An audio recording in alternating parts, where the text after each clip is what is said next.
ICT সাপোর্টের আজকের ভিডিওতে সবাইকে স্বাগত।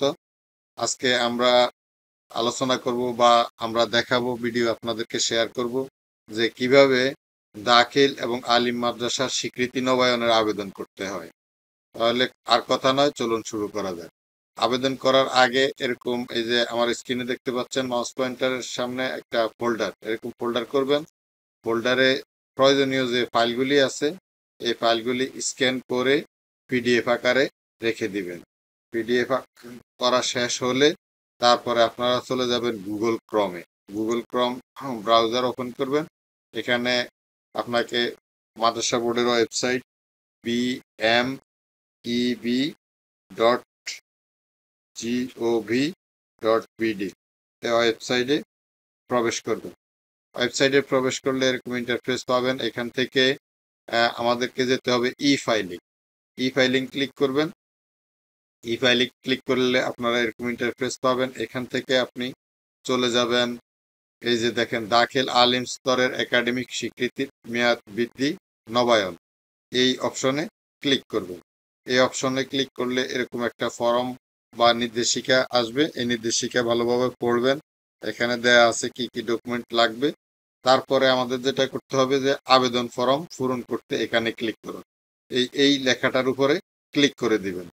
এই লেখার উপরে ক্লিক দেওয়ার পরে এখানে দেখেন আপনার কাছে ইন নাম্বার ও পাসওয়ার্ড চাইছে। তো এই ইন নাম্বার ও পাসওয়ার্ড দিয়ে দিবেন। তো আমি ইন নাম্বার ও পাসওয়ার্ড দিয়ে দিছি। ইন নাম্বার ও পাসওয়ার্ড দিয়ে দেওয়ার পরে আপনি ফাইন্ড বাটনে ক্লিক করবেন। ফাইন্ড বাটনে ক্লিক করে একটু নিচে স্ক্রল করলে দেখতে পাবেন এই যে ফর্ম খুলে গেছে। তো এই ফর্মের মধ্যে আবেদনের সময়কাল এখানে দেখেন 1 বছর, 2 বছর, 3 বছর, এখান থেকে 18 বছর, 20 বছর, অনেক সাল আছে। তো আমরা যেহেতু 2 বছরের জন্য স্বীকৃতি নবায়নের আবেদন করব, এই কারণে আমরা 2 বছর সিলেক্ট করলাম। আপনি 3 বছর, 4 বছর, 5 বছর, যত বছর এর জন্য আবেদন করবেন অত বছর সিলেক্ট করবেন। আবেদনের স্তর বাটনে ক্লিক করবেন। দাখিল, আমরা একটা দাখিল মাদ্রাসার স্বীকৃতি নবায়ন করব, এজন্য দাখিল। আপনি যদি আলিম মাদ্রাসার স্বীকৃতি নবায়ন করেন তাহলে আলিম দিবেন। তো আমি দাখিল দিলাম। আবেদনকারীর নাম, এখানে আবেদনকারীর নাম বলতে প্রতিষ্ঠান প্রধান যিনি থাকবেন ওনার নাম দিবেন, ওনার মোবাইল নাম্বার দিবেন, আবেদনকারীর ঠিকানা দিবেন যে সুপার বা অধ্যক্ষ অমুক মাদ্রাসা, তার ঠিকানা দিবেন। তো আমি দিয়ে নিচ্ছি। তো আমি ঠিকানাগুলি এই যে আবেদনকারীর নাম, আবেদনকারীর মোবাইল নাম্বার, আবেদনকারীর ঠিকানা, অর্থাৎ যিনি সুপার থাকবে এখানে সুপারের নাম দিবেন, সুপারের মোবাইল নাম্বার দিবেন বা অধ্যক্ষের মোবাইল নাম্বার দিবেন, অধ্যক্ষের নাম দিবেন। আর যেহেতু আমি দাখিল মাদ্রাসার আবেদন করতেছি সেক্ষেত্রে সুপার, আলিম মাদ্রাসার ক্ষেত্রে অধ্যক্ষ, যে আমি লিখছি সুপার, প্রতিষ্ঠানের নাম লিখছি। এরপরে দেখেন এখানে আছে দাখিল আলিম অনুমতির তারিখ, অর্থাৎ যেহেতু আমি দাখিল প্রতিষ্ঠানের আবেদন করছি, দাখিলের প্রথম অনুমতি, অর্থাৎ প্রথম যখন দাখিল অনুমোদন দেওয়া হয়েছে সেই অনুমতির তারিখটা এখানে দিবেন। তো আমি এখানে সেই তারিখটা দিয়ে দিচ্ছি। আমার অনুমতির তারিখ হলো 1/1/86, আমি ওইটাই দিচ্ছি। তারপরে দেখেন দাখিল আলিম স্বীকৃতির তারিখ, অনুমতির তারিখ একটা থাকবে, স্বীকৃতির তারিখ আরেকটা থাকবে। এই তারিখগুলি আপনারা আপনাদের প্রতিষ্ঠানের প্রথম অনুমতিপত্র এবং প্রথম স্বীকৃতিপত্র নামে 2টা চিঠি থাকবে, ওই চিঠিগুলিতে আপনি পাইবেন। তো এখানে প্রথম স্বীকৃতি আমি দিচ্ছি। তো আমার ক্ষেত্রে 1/1/89 আসছিল, আমি 1/1/89 দিছি। এরপর দেখেন দাখিল আলিম একাডেমিক স্বীকৃতির মেয়াদ বৃদ্ধি নবায়নের সর্বশেষ তারিখ, এখানে আপনি কোনটা দিবেন? এখানে সর্বশেষ স্বীকৃতি নবায়নের মেয়াদ যে তারিখে উত্তীর্ণ হয়েছিল ওই তারিখটা দিবেন। তো আমার ক্ষেত্রে এটা আছে 31/12/24, তো আমি সেটাই দিচ্ছি। তো এই তারিখগুলি দেওয়া শেষ হলে এখন ওই যে আমরা ভিডিওর প্রথমে বলছিলাম যে আপনার ফাইল ফোল্ডারগুলি রেডি করে রাখবেন। তো সেই ক্ষেত্রে আমার এই ফাইল ফোল্ডারগুলি তো রেডি করা আছে। এখন এখানে দেখেন চেয়ারম্যান বরাবর মাদ্রাসার পেডে আবেদন, এটা আমরা তৈরি করে রাখছি পেপার। ওই পেপারটা আমরা এখানে ব্রাউজে ক্লিক করে ফোল্ডার লোকেশনটা আমরা দিয়ে দিব। ফোল্ডার লোকেশন যে আমি ডেস্কটপে রাখছি জন্য ডেস্কটপ ক্লিক করছি। আর আমি এই যে এই বাসারা মাদ্রাসা নামে এই ফোল্ডারটাতে আমি ফাইল রাখছি।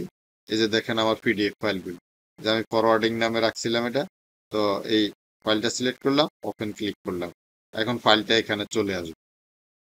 তো এখানে এটা কেটে দিবেন। তো ফাইলটা এখানে চলে আসলে এই যে এখানে প্রিভিউ ক্লিক করবেন। প্রিভিউ ক্লিক করে দেখবেন যে ফাইলটা ঠিকঠাকভাবে আপলোড হয়েছে কিনা। তো এখানে ফাইলটা শো করার কথা, যদি শো না করে তাহলে সেক্ষেত্রে আপনি এখানে ডাউনলোড বাটনে ক্লিক করবেন। তো ডাউনলোড বাটনে ক্লিক করলে আপনি দেখবেন এখানে ডাউনলোড হয়ে যাবে, ফাইলটা ডাউনলোড হয়ে যাবে। এই যে ফাইলটা ডাউনলোড হয়েছে। তো ফাইলটা এভাবে খুলে আবার দেখবেন যে হ্যাঁ, আমরা এই যে বরাবর চেয়ারম্যান মহোদয় মাদ্রাসা শিক্ষা বোর্ড বকশীবাজার ঢাকা বিষয় অত্র মাদ্রাসার স্বীকৃতি নবায়নের আবেদন প্রসঙ্গে এই আবেদনটা আমরা তৈরি করছি, করে পিডিএফ করে রাখছিলাম। এটা আমরা আমাদের ফাইলটা ঠিকভাবে আপলোড হয়েছে। তাহলে ফাইলটা ক্লোজ করে দিলাম, এটাও ক্লোজ করে দিবেন। তারপরে দাখিল আলিম অনুমতির অফিস আদেশ আবশ্যক, ওই যে প্রথম অনুমতি আর। তো ওই এটা আবার ব্রাউজ ক্লিক করে এখান থেকে আপনি সেটা দিয়ে দিবেন। এই যে অনুমতির অফিস আদেশ, এই ফাইলটা সিলেক্ট করে ওপেন ক্লিক করবেন। তো এটা এখানে আপলোড হবে।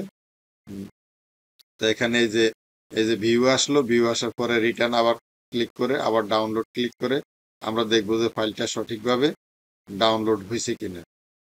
এবার হয়েছে। তো হয়েছে, এই যে হ্যাঁ ঠিক আছে। আমরা প্রথম এই যে দেখেন শ্রেণী, এই যে আমাদের 3 তারিখে এরকম পত্র পাইবেন। তো এটা হলো প্রথম অনুমতি পত্র। ক্লোজ। আবার আমরা কি করব, দাখিল আলিম একাডেমিক স্বীকৃতির অফিস আদেশ আবশ্যক। এটা তো প্রথমটা ছিল অনুমতি, দ্বিতীয়টা হইব স্বীকৃতি। তো আবার ব্রাউজ ক্লিক করবেন। ব্রাউজ ক্লিক করে যেখানে আপনি স্বীকৃতির ফাইলটা পিডিএফ করে রাখছেন সেখান থেকে দিবেন। আমরা একটু এখানে যেহেতু অনেক ফাইল আছে আমি একটু দেখতেছি। এটা হচ্ছে শেষ স্বীকৃতি। স্বীকৃতির এই যে স্বীকৃতির অফিস আদেশ প্রথম স্বীকৃতি, এই নামে আমরা ফাইল সেভ করে রাখছিলাম। এটা সিলেক্ট করলাম, ওপেন সিলেক্ট করলাম।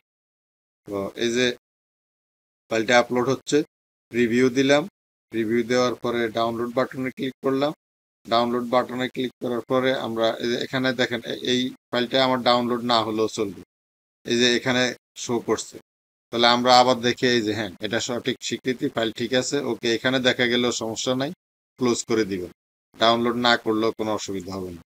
তো তারপরে এই যে ডাউনলোড করলাম, ডাউনলোড করেও আপনি দেখতে পারবেন।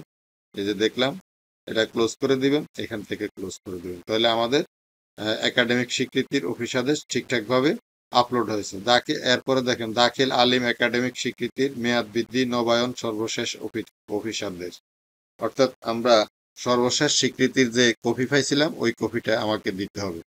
তার মানে শেষ স্বীকৃতি। আমি ব্রাউজ ক্লিক করলাম, আমার ফাইল লোকেশনে চলে আসছে। তো এখান থেকে আমার শেষ স্বীকৃতিটা দিতে হবে। এই যে শেষ স্বীকৃতির অফিস আদেশ, সেটা সিলেক্ট করলাম, ওপেন ক্লিক করলাম। ফাইল আপলোড হচ্ছে 100%। এই যে প্রিভিউ লেখা আসছে, প্রিভিউ ক্লিক করলাম। প্রিভিউ ক্লিক করলে যদি আমার এই স্ক্রিনে ফাইলটা খুলে যায় তাহলে আর ডাউনলোডের দরকার নাই। যেহেতু এই স্ক্রিনে খোলে না সেহেতু আমি ডাউনলোড দিয়ে দেখি। তো ডাউনলোড দিলাম। এই যে ডাউনলোড সঠিকভাবে হচ্ছে না, আমি বারবার দেই, আবার দিলাম, আবারও হচ্ছে না সঠিকভাবে। হ্যাঁ এই যে হচ্ছে, এবার হচ্ছে। তো এরকম আসলে আপনারা এই যে কি এই অপশনটাতে ক্লিক করবেন, তাহলে দেখবেন ডাউনলোড হয়ে যায়। ডাউনলোড হইলে আপনি এই যে পিডিএফ ফাইলের চিহ্নটা দেখতে পারবেন। তো এই যে ফাইলটি ডাউনলোড হয়েছে, ফাইলের উপর একটা ক্লিক করলে ফাইলটি খুলবে। এই যে আমরা সর্বশেষ স্বীকৃতির অফিস আদেশটি সঠিকভাবে আপলোড করতে পারছি। ঠিক আছে। তো ওই ফাইলটাও ক্লোজ করলাম, এই মেনুটাও ক্লোজ করলাম, ক্লোজ। এরপরে আসছে কমিটির কপি, অর্থাৎ আমার এখানে সর্বশেষ কমিটির কপি। আমি ব্রাউজ ক্লিক করলাম, বা এই যে আমি শেষ কমিটি নামে সেভ করে রাখছিলাম পিডিএফ ফাইলটা, তারপর ওপেন। তো সেম সেম প্রসেসে আমার সবগুলি ফাইল আপলোড করতে হবে এবং প্রিভিউ করে চেক করতে হবে যে সঠিকভাবে হয়েছে কিনা। এই যে দেখেন এই কমিটির কপি এই স্ক্রিনে খুলে গেছে, তার মানে আমার কমিটির ফাইল ঠিকভাবে আপলোড হয়েছে। ক্লোজ। আমার আর এটা ডাউনলোড দেওয়ার দরকার নেই। ওকে। তারপরে সংরক্ষিত তহবিলের ব্যাংক প্রত্যয়ন আবশ্যক। দেখেন প্রত্যেকটা প্রতিষ্ঠানের 2টা ব্যাংক অ্যাকাউন্ট থাকে, একটা হচ্ছে আমরা বলি রিজার্ভ ফান্ড, আর একটা হচ্ছে সাধারণ তহবিল। তো রিজার্ভ ফান্ডটাই হচ্ছে সংরক্ষিত তহবিল। তো এই সংরক্ষিত তহবিলের ব্যাংক প্রত্যয়ন এবং ব্যাংক স্টেটমেন্ট প্রয়োজন হয়। তো আমরা এটা সংগ্রহ করে রাখছি এবং স্ক্যান করে সেভ করেছি। তো এটা আমরা এখন আপলোড দিব। ব্রাউজ ক্লিক করবেন, ব্রাউজ ক্লিক করে আপনি যেখানে ফাইলটা সেভ করছেন সেখানে লোকেশনে যাবেন। এই যে আমি এখানে রাখছি এই যে সংরক্ষিত তহবিলের ব্যাংক প্রত্যয়ন, আমি এই নামে সেভ করছি। ওপেন ক্লিক করলে এই যে আপলোড স্টার্ট হয়েছে, অলরেডি আপলোড 99% হয়ে গেছে, 100% কমপ্লিট হয়েছে। এই যে প্রিভিউ লেখা আসছে, তো প্রিভিউ লেখা আসলে আপনি প্রিভিউতে একটা ক্লিক করে দেন। এই যে ফাইলটা অটোমেটিক এই স্ক্রিনে খুলে গেছে, আমার আর ডাউনলোড করার দরকার নেই। এই যে আপনি দেখবেন, হ্যাঁ এই যে এখানে লেখা আছে fixed deposit account with us, ঠিক আছে।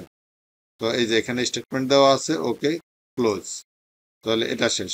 তারপরে দেখেন সাধারণ তহবিলের ব্যাংক প্রত্যয়ন, তাহলে সাধারণ তহবিলেরটা ব্রাউজ ক্লিক করলাম, এই যে সাধারণ তহবিলের ব্যাংক প্রত্যয়ন, এই যে আমি সিলেক্ট করলাম, ওপেন। সেম সিস্টেমে, অর্থাৎ আপনি সবগুলি ফাইল আপলোড করবেন এবং প্রিভিউ দেখে নিশ্চিত হইবেন যে আপনার ফাইলগুলি ঠিকঠাকভাবে আপলোড হইল কিনা। এই যে আমি প্রিভিউ ক্লিক করলাম, এই ফাইলটা এই স্ক্রিনে খুলতেছে না, দেরি হইতেছে, তো আমি এখানে ডাউনলোড ক্লিক করলাম, ডাউনলোড হচ্ছে না। কিপে ক্লিক করলাম, তাও হচ্ছে না, আবার ডাউনলোড ক্লিক করি। অর্থাৎ যদি এরকম হয় তাহলে বারবার ডাউনলোড ক্লিক করে কিপ ক্লিক করবেন, হয়ে যাবে। এই যে আমি কিপ ক্লিক করার পরে এই যে ডাউনলোড হচ্ছে, তো ডাউনলোড হলে ফাইলটা আমি ওপেন করে দেখতে হবে। যেহেতু ইন্টারনেট স্পিড একটু স্লো আছে, একটু সময় নিচ্ছে, তো অপেক্ষা করতে হবে। তো হচ্ছে আর অল্প, এই যে আমার এই লাইনটি এই মাত্রা পর্যন্ত আসা অবধি অপেক্ষা করতে হবে। তো হইতেছে, আমরা ফাইলটি সঠিকভাবে আপলোড হয়েছে কিনা এটা আমরা ডাউনলোড দিয়ে দেখে নিব।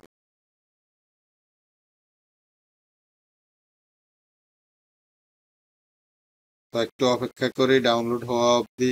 হ্যাঁ, এতক্ষণ একটা স্পিড ঠিক ছিল, এখন একটু স্লো হয়ে গেছে, তো এই জন্য এই ফাইলটা দেরি হয়েছে। তো এই যে আমাদের ডাউনলোড কমপ্লিট, এই ফাইলের উপর একটা ক্লিক করলাম, ফাইলটা স্ক্রিনে খুলে যাবে। এই যে হ্যাঁ, এই যে ফিক্সড ডিপোজিটের জায়গাতে আসছে সেভিং, অর্থাৎ এটা আরেকটা প্রত্যয়ন, এটা সেভিং অ্যাকাউন্ট। এই যে এখানে এই স্টেটমেন্ট যোগ করা আছে, ঠিক আছে, অর্থাৎ দুইটা পাতা, একটা প্রত্যয়ন একটা স্টেটমেন্ট। তো ফাইল ঠিক আছে, ওকে ক্লোজ। এরপরে আসে শিক্ষক কর্মচারীর তালিকা। আপনার প্রতিষ্ঠানে যতজন শিক্ষক কর্মচারীর তালিকা আছে, প্রত্যেক শিক্ষক কর্মচারীর মানে সকল শিক্ষক কর্মচারীর জন্য একটা শিক্ষক তালিকা তৈরি করে সেখানে শিক্ষকের স্বাক্ষর নেওয়া আবশ্যক, নিয়ে তারপরে এটা আপলোড করতে হয়। তো আমরা এটা করছি, আমরা ফাইল তৈরি করে এটা পিডিএফ আকারে সংরক্ষণ করছি। এই যে শিক্ষক তালিকা সিলেক্ট করলাম, ওপেন করা দেওয়ার পরে এই যে আমাদের ফাইল আপলোড 100% হয়েছে, কিন্তু বাট এখনো প্রিভিউ লেখা আসে না। এই যে প্রিভিউ লেখা আসছে, তো আমরা এখন এই প্রিভিউতে ক্লিক করে দিব। প্রিভিউতে ক্লিক করে দিচ্ছি, এই যে ফাইলটা এখানেই খুলে গেছে। তো এই যে দেখেন শিক্ষক তালিকাটা আমরা এইভাবে করছি, হ্যাঁ, তার মানে শিক্ষক তালিকার জায়গা সঠিকভাবে শিক্ষক তালিকাটা আপলোড হয়েছে, ওকে ক্লোজ। তারপরে দেখেন এখানে পরের অপশন কি, দাখিল আলিম স্তরে অনুমতি স্থগিত ও স্বীকৃতি বাতিল হয়ে থাকলে সে বিষয়ে তথ্য প্রদান করতে হবে। অর্থাৎ অনুমতি স্থগিত ও স্বীকৃতি বাতিল আদেশ প্রত্যাহারের অফিস আদেশ দাখিল করতে হবে, অথবা মামলার সর্বশেষ তথ্য প্রদান করতে হবে, অথবা দাখিল ও আলিম স্তরের অনুমতি স্থগিত ও স্বীকৃতি বাতিল হয়নি মর্মে মানসার পেডে অঙ্গীকার দিতে হবে, এটা আবশ্যক। অর্থাৎ আপনার যদি কখনো স্বীকৃতি স্থগিত হয় সেটাও কাগজে উল্লেখ করতে হবে, আর যদি স্থগিত না হয় সেটাও একটা প্রত্যয়ন দিতে হবে। তো আমাদের কোনো স্বীকৃতি স্থগিত হয় না, আমরা স্বীকৃতি স্থগিত হয়নি মর্মে একটা প্রত্যয়ন দিছি। ওই প্রত্যয়নটা স্ক্যান করে আমরা পিডিএফ করে রাখছি, এখন এই ব্রাউজে ক্লিক করে আমরা সেই প্রত্যয়নটা এখানে আপলোড করে দেব। এই যে দেখেন, এই যে স্বীকৃতি স্থগিত হয়নি প্রত্যয়ন, আমি এখানে স্থগিতটা লিখতে ভুল হয়ে গেছে। তো ফাইলে এটা স্বীকৃতি স্থগিত হয়নি প্রত্যয়ন সিলেক্ট করলাম, ওপেন সিলেক্ট করলাম। তো এই যে ফাইলটা যেহেতু ছোট, খুব দ্রুতই আপলোড হয়ে গেছে। এখন প্রিভিউ দিয়ে আমরা দেখব দাখিল আলিম স্তরের অনুযায়ী। আচ্ছা, এখানে আমার স্ক্রিনে লেখাটা আসতেছে না, তাই সেক্ষেত্রে আমার ডাউনলোড দিতে হবে। তো এই যে আমি ডাউনলোড দিলাম, ডাউনলোড হচ্ছে না, আবার ডাউনলোড ক্লিক করি, আবার দিলাম, এবারও হচ্ছে না, কি ক্লিক করলাম, হ্যাঁ এইবার হয়েছে। তো এই ফাইলটা আমি ক্লিক করলাম, এই যে আমরা এখানে লিখছি, এই যে অত্র মাদ্রাসা দাখিল শ্রেণীর অনুমতি স্বীকৃতি কখনো কোনো কারণে বাতিল হয়নি, মাদ্রাসা বোর্ডের সকল নিয়ম কানুন মানিয়ে চলার অঙ্গীকার করলাম, এরকম একটা প্রত্যয়ন আপনারা এখানে ইনক্লুড করে দিবেন। তাহলে প্রত্যয়ন ঠিক আছে। এরপরে আসেন প্রতিষ্ঠানের জমি সংক্রান্ত তথ্য। এখানে কি কইছে, নাম জারির কপি লাগবে, অর্থাৎ প্রতিষ্ঠানের নামের যদি খতিয়ান হয় তাহলে ওকে ওই খতিয়ান বা পর্চার কপি দিবেন। আর যদি আপনার প্রতিষ্ঠানের নামে জায়গা কিনা হয়েছে দলিলের মাধ্যমে কিন্তু খতিয়ান হয় নাই, তাহলে এটা কিন্তু আপনার নামজারি করতে হবে। অর্থাৎ আমরা এক কথাকে ওই খারিজ বা মিউটেশন যেটাই বলেন, নামজারি এই পর্চাটা দিতে হবে। এরপর এই যে নামজারির কপি, পর্চার কপি, হালনাগাদ খাজনার রসিদ। অর্থাৎ আপনি যখন যেই দিন আবেদন করতেছেন ওই দিন পর্যন্ত বা ওই সময় পর্যন্ত ভূমির খাজনা, এই প্রতিষ্ঠানের নামে যে ভূমি আছে ওই ভূমির খাজনাগুলি পরিশোধ করা থাকতে হবে, সেই কাগজপত্র এখানে দিতে হবে। তো আমরা কাগজপত্র সংগ্রহ করে রাখছি এবং এখান থেকে আপনি কি করবেন, ব্রাউজ ক্লিক করবেন। ব্রাউজ ক্লিক করে যেখানে আপনি ওই কাগজগুলি রাখছেন ওই ফাইলটা সিলেক্ট করে দিবেন। যেমন খাজনা দাখিলা ও খতিয়ান, এই যে আমি এই নামে রাখছি, এটা সিলেক্ট করছি, ওপেন। তো এই যে ফাইলটা একটু বড়, তারপর ইনশাল্লাহ আল্লাহর রহমতে নেটের স্পিড ভালো আছে, আপলোড হয়ে যাচ্ছে খুব দ্রুতই। এই যে হয়ে যাচ্ছে 94%, 99 অ্যাকশন। প্রিভিউ আসা অবধি অপেক্ষা করতে হবে। প্রিভিউ আসছে, এবার প্রিভিউ ক্লিক করে দেখতে হবে যে আমি চাইছি খতিয়ানগুলি এখানে আসছে কিনা।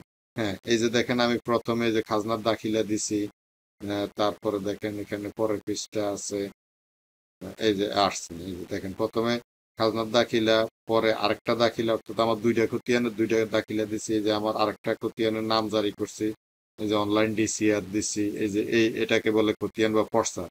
এরকম পর্চা আপনার প্রতিষ্ঠানের নামে পর্চা থাকলে পর্চা দিতে হবে, পর্চা না থাকলে নাম জারি করে এই পর্চা বাইর করে আনতে হবে, ওগুলা দিতে হবে। যে আমরা পর্চা খতিয়ান দিছি, ওকে, ফাইল সঠিকভাবে আপলোড হয়েছে, এখন ক্লোজ।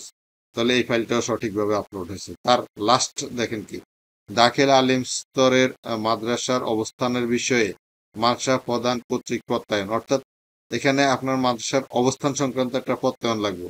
অবস্থান প্রত্যয়ন কি, আপনার মাদ্রাসাটা কি সিটি কর্পোরেশন এলাকায়, না পৌর এলাকায়, না মফস্বল এলাকায়, এই সংক্রান্ত একটা প্রত্যয়ন। তো আমরা প্রত্যয়ন রাখছি। প্রত্যয়নটা আপনি এই যে ব্রাউজ ক্লিক করবেন এবং যেখানে রাখছেন সেখান থেকে আপনি দিবেন। এই যে আমরা অবস্থান প্রত্যয়ন নামে ফাইলটা সেভ করছিলাম। তো এখানে এই ফাইলটা সিলেক্ট করার পরে ওপেন ক্লিক করলাম, যে আপলোড হয়ে গেছে ফাইলটা, একবারে ছোট ফাইল। এই যে প্রিভিউ ক্লিক করলাম, দেখেন এখানে ওপেন হয়ে যাচ্ছে। এই যে ওপেন হয়ে গেছে। আমরা মাদ্রাসার পেজে এই যে প্রত্যয়ন দিচ্ছি, এই মনে প্রত্যয়ন করা যাইতেছে যে অত্র মাদ্রাসাটি এই জায়গায় আছে এবং এটা একটা মুফাসসল এলাকায় অবস্থিত। এই হলো আমাদের ফাইল আপলোডিং এর কাজ শেষ। তাহলে মোটামুটি আমরা এখানে 2 বছরের জন্য, এই যে এখানে ফিস দেখাইতে আছে, অর্থাৎ 2 বছরের জন্য করলে 3000। যেমন আমি একটু দেখাই, ধরেন আমি 3 বছরের জন্য করবো, এই যে 4,500। অর্থাৎ আপনি 5 বছরের জন্য করবেন 7,500। অর্থাৎ আপনি যত বছরের জন্য করবেন এখানে ফিটা অটোমেটিক নিয়ে নিবে। তো আমি 2 বছরের জন্য করবো, এই 2 বছরটাই থাকলো। তো সব কিছু ঠিকঠাক ভাবে আবার দেখে নিবেন যে ঠিক আছে কিনা। তো এই দিন তারিখগুলি ফাইলগুলি তো আমরা অলরেডি চেক করেই ফেলছি। তো সব ঠিকঠাক থাকলে আপনি সাবমিট বাটনে ক্লিক করে দেবেন। সাবমিট বাটনে ক্লিক করার পরে এখানে পাসওয়ার্ড সেভ চাইছে, আমি পাসওয়ার্ড সেভ করবো না। ওকে, সাবমিট বাটনে ক্লিক করা হয়ে গেলে এখন আমার সামনে এই যে অ্যাপ্লিকেশনটি চলে আসছে এবং আমার প্রতিষ্ঠান প্রদানের মোবাইলে একটা নোটিফিকেশন গেছে। সেখানে ইউজার আইডি পাসওয়ার্ড দেওয়া আছে। ওই ইউজার আইডি পাসওয়ার্ডের মাধ্যমে আমরা আবেদনটি পরবর্তীতে ট্র্যাকিং করতে পারব।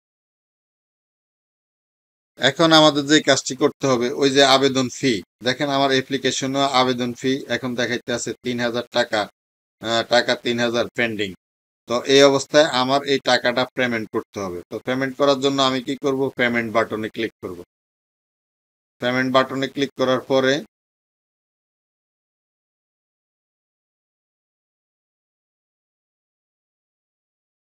এই যে পেমেন্ট গেটওয়ে আসবে। পেমেন্ট গেটওয়ে আসলে আমরা এখানে মোবাইল ব্যাংকিং ক্লিক করব। মোবাইল ব্যাংকিং ক্লিক করার পরে আমি এখানে আপনি অনেক অপশন পাবেন। আপনি চাইলে ব্যাংক কার্ড, এখানে বিভিন্ন অপশন আছে, সেখান থেকে দিতে পারবেন। তো আমরা মোবাইল ব্যাংকিং এ দিব এবং বিকাশ। মোবাইল ব্যাংকিং এর এখানে সবগুলি অপারেটর আছে, যেগুলি আছে দেখেন, নগদ আছে, রকেট আছে, বিকাশ আছে, উপায় আছে, অনেকগুলি আছে, সেলফিন আছে। তো আমরা বিকাশে পেমেন্ট করব, বিকাশ সিলেক্ট করব। বিকাশ সিলেক্ট করলে আপনাকে এরকম পপ আপ দিবে যে এই 3,000 টাকা পেমেন্ট করার জন্য 36 টাকা চার্জ, বিকাশ চার্জ কেটে নিবে। টোটাল আপনাকে 3,036 টাকা পেমেন্ট করতে হবে। তাহলে আমি কনফার্ম ক্লিক করলাম। কনফার্ম ক্লিক করার পরে দেখেন এখানে মোবাইল নাম্বার, মানে আপনি কোন অ্যাকাউন্ট থেকে টাকাটা, কোন মোবাইল নাম্বার থেকে টাকাটা কাটবেন বা কোন বিকাশ অ্যাকাউন্ট থেকে কাটবেন, সেই বিকাশ অ্যাকাউন্ট নাম্বারটা এখানে দিতে হবে। তো আমি দিয়ে নিচ্ছি। তো এই নাম্বার দেওয়ার পরে আপনি কনফার্ম ক্লিক করবেন। কনফার্ম ক্লিক করার পরে আপনি যে নাম্বার দিয়েছিলেন ওই নাম্বারে একটা নোটিফিকেশন আসবে। হ্যাঁ, আমার মোবাইল নোটিফিকেশন আসছে, এখানে একটা 6 ডিজিটের পিন নাম্বার থাকবে। সেই 6 ডিজিটের ভেরিফিকেশন কোড বা পিন নাম্বার যেটাই বলেন, ওই নাম্বারটা এখানে দিতে হবে। তো আমি ওই নাম্বারটা দিয়ে দিচ্ছি। আমার ক্ষেত্রে আসছে 86 93 29। এই নাম্বারটা আপনার মোবাইলেও, মানে ওই বিকাশ নাম্বারেও যাবে। তো এটা সঠিক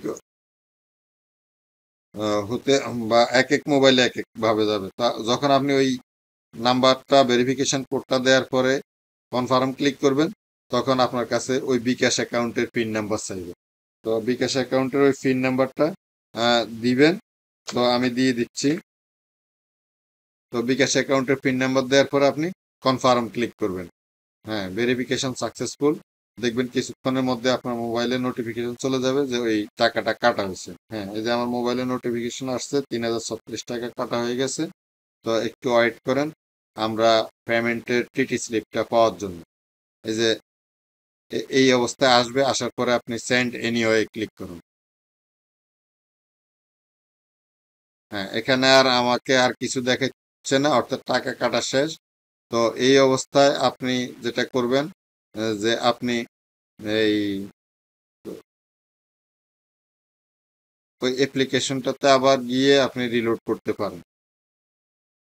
আচ্ছা, ঠিক আছে। তো এখানে আমাদের আবেদনটা সম্পন্ন হয়ে গেছে। তো এইভাবে আপনি আপনার আবেদনটা করতে পারেন। এখন আমরা যেটা করব, যে আগে যেই স্ক্রিন থেকে আবেদন করছিলাম ওই স্ক্রিনে চলে আসবো, অথবা বিএমইবি লগ ইন করে বিএমইবি ওয়েবসাইটে আবার আমরা এই স্ক্রিনটে আসবো, ই ফাইলিং অপশন। মনে আছে তো যে আমরা এখান থেকে আবেদন করছিলাম। তো আমরা আবেদন করছিলাম এই অপশনটা থেকে। হ্যাঁ, তো এখন আমাদের এই অপশন লাগবে না। এখন আমরা লাস্ট আপডেট ক্লিক করব। লাস্ট আপডেট ক্লিক করার পরে অ্যাপ্লিকেশন আইডি এবং যে পাসওয়ার্ডটা আমাদের মোবাইলে আসছিল ওইটা আমরা এখানে দিয়ে দিব। দিয়ে দিলে আমরা, এই যে আমি এটা দিয়ে দিলাম, আমার এইটাই আসছিল মোবাইলে। দিয়ে দেওয়ার পরে আমরা ফাইন্ড বাটনে ক্লিক করব। ফাইন্ড বাটনে ক্লিক করার পরে এই যে আমাদের আবেদনটা এখানে শো করবে। এই যে দেখেন আমরা টাকা পেমেন্ট করছিলাম, এখন আগে ছিল টাকার পেন্ডিং, এই যে এখন দেখেন টাকা পেড। এই যে এখন দেখাচ্ছে টাকাটা কি পেড, অর্থাৎ আমাদের টাকা পেমেন্ট হয়েছে, এটা অ্যাপ্লিকেশনে চলে আসছে। তো এখানে আমরা অ্যাপ্লিকেশন কপিটা প্রিন্ট করব। এখান থেকে অ্যাপ্লিকেশন কপি প্রিন্ট বাটনে ক্লিক করলে প্রিন্ট হবে। পে স্লিপ প্রিন্ট করতে চাইলে এখানে প্রিন্ট করা যাবে। আর ফাইনাল যখন চূড়ান্ত হবে আমরা এখানে দেখব, আমরা ওই ইউজার আইডি পাসওয়ার্ডের মাধ্যমে এর আপডেট জানতে পারবো। তো আমি অ্যাপ্লিকেশন প্রিন্ট করবো, এই জন্য প্রিন্ট বাটনে ক্লিক করলাম। প্রিন্ট বাটনে ক্লিক করার পরে এই অবস্থা আসছে। আমরা কি করব, আমরা এখান থেকে দেখেন আমার আবেদনটা 2 পৃষ্ঠা চলে আসছে, আমি চাইতেছি 1 পৃষ্ঠায় আনার জন্য। তো আমি এখান থেকে পেজ সেটআপটা একটু পরিবর্তন করব। কাস্টম 100% আছে, আমরা এটাকে 85% করে দেখি, না আসে না। আরো একটু কমাই দেই, 75%। এই যে এখন চলে আসছে 1 পেজে, অসুবিধা নাই। তো এই এই অবস্থায় আমরা কি করবো, এটা সেভ এজ পিডিএফ, আমরা পিডিএফ আকারে সেভ করব অথবা প্রিন্ট করবো। তো আমি ফাইলটা পিডিএফ আকারে সেভ করলাম। আহ, তা আমরা এই ফাইল লোকেশনটা আমার যেখানে আমি সেভ করতে চাই, ওইখানে আমরা একটা লোকেশন দিয়ে সেভ করব। তো যেহেতু সবগুলি ফাইল এখানে রাখছিলাম, আমি এখানে সেভ করে দিলাম। ওকে, এবার পে স্লিপ আপনি প্রিন্ট করতে চাইলে এখানে পেমেন্ট স্লিপে ক্লিক করবেন। পেমেন্ট স্লিপে ক্লিক করলে এই যে লোডিং হচ্ছে, এই যে পেমেন্ট স্লিপ আসছে। তো এই এই যে পেমেন্ট স্লিপ চলে আসছে। এখন আপনি এখানে এই যে সেভ এস পিডিএফ, এই জন্য আমারটা পিডিএফ আকারে আমি সেভ নিব, এই জন্য সেভ এস পিডিএফ। আপনি যদি প্রিন্ট করতে চান আপনি এখানে প্রিন্টার সিলেকশন করে দেবেন। এই প্রিন্টার সিলেকশন করে আপনি প্রিন্ট ক্লিক করলে প্রিন্ট হয়ে যাবে। তো আমি এখন প্রিন্ট করব না, আমি পরে প্রিন্ট করবো, এই জন্য আমি সেভ এস পিডিএফ রাখলাম এবং সেভ বাটনে ক্লিক করলাম। সেভ বাটনে ক্লিক করার পরে এই যে আমি এখন এই যে ফাইলের লোকেশনে চলে আসছে, আমি সেভ ক্লিক করে দিলাম। তো এইভাবে আমরা সেভ করে নিতে পারবো, অ্যাপ্লিকেশন দেখতে পারবো। আর এভাবে আমাদের কাজগুলি করতে হবে। এখানের কাজ শেষ হলে আপনি ব্যাক বাটনে ক্লিক করে চলে আসবেন। এরপরে আরো ব্যাক দিবেন। আমি দেখাচ্ছি। তো আপনার 15 দিন 20 দিন বা যে কোনো সময় আপনি এই যে এখানে লাস্ট আপডেট ক্লিক করার পরে এই যে অ্যাপ্লিকেশন আইডি এবং পাসওয়ার্ড, এখানে মোবাইলে যে অ্যাপ্লিকেশন আইডি, এই অ্যাপ্লিকেশন আইডি এবং পাসওয়ার্ড কিন্তু প্রতিষ্ঠান প্রধানের মোবাইলে ঢুকবে। তো ওই প্রধানের মোবাইল থেকে আপনি অ্যাপ্লিকেশন আইডি এবং পাসওয়ার্ড সংগ্রহ করে এই অ্যাপ্লিকেশন আইডি এবং পাসওয়ার্ড দিয়ে এখানে ফাইন্ড বাটনে ক্লিক করে এই অ্যাপ্লিকেশনের সবসময় লাস্ট আপডেট দেখতে পারবেন। অ্যাপ্লিকেশনটি যখন অ্যাকসেপ্ট হয়ে যাবে, অ্যাপ্লিকেশনটি অ্যাকসেপ্ট হয়ে গেলে আপনার এখানে যে প্রিন্ট লেটার শব্দটা, এই যে প্রিন্ট লেটার বাটনটা অস্পষ্ট আছে, এটা তখন এরকম উজ্জ্বল হয়ে যাবে। আপনি এখান থেকে প্রিন্ট লেটার বাটনে ক্লিক করে আপনার স্বীকৃতিপত্রটি প্রিন্ট করতে পারবেন এবং ডাউনলোড করতে পারবেন। তো ওকে, এই ছিল আজকের ভিডিও। ধন্যবাদ, ভালো থাকবেন। চ্যানেলটি সাবস্ক্রাইব না করে থাকলে সাবস্ক্রাইব করে দিবেন। আল্লাহ হাফেজ।